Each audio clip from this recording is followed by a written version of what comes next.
Հարգելի գործընկերներ, ձեր ուշադրությանն եմ ներկայացնում պետական թուրքի մասին 1997 թվականի հոկտեմբերի 27-ին ընդունված թիվ 176 օրենքի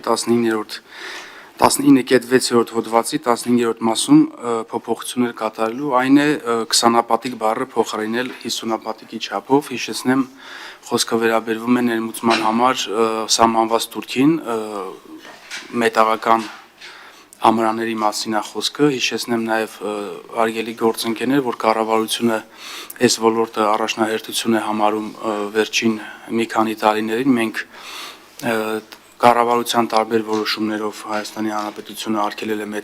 սև մետաղի ջարդոնի արտահանումը, ինչպես նաև նախկինում պետական թուրք արդեն պատրաստված ամրանների ներկրման համար սահմանվել էր բազային աշխատավարձի 29-ապատիկի չափով, այսինքն 29,000 դրամ է այս պահեդրությամբ ներկրման թուրքը, բայց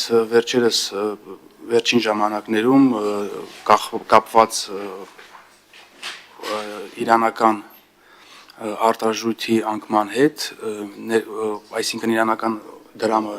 փոխարժեքը բավականին իջել է, հիմնականում կապված Իրանա-իսրայելական պատերազմի արդյունքների եւ սանկցիաների հետ, ինչի արդյունքում Իրանում ներողություն ինքնարժեքը նվազել է մոտավորապես 35,000 դրամի կարգի եւ այդ պարագայում արդեն անհավասար պայմաններ են առաջացել ներկրողների եւ արտադրողների մեջ, իսկ քանի որ մեր իշխանությունը ռազմավարական ճյուղ է համարում կոնկրետ այս ծանր երկաթի արտադրությունը, մասնավորապես ամրանների, ըստ այդմ այս փոփոխությամբ մենք ցանկանում ենք նորից հավասարակշռեն, մինչև վերջին իրադարձությունները կրկնեմ հավասարակշռված էր գինը ներկրման եւ տեղում արտադրության եւ վերջին փոփոխությունների հետ կապված շուկայի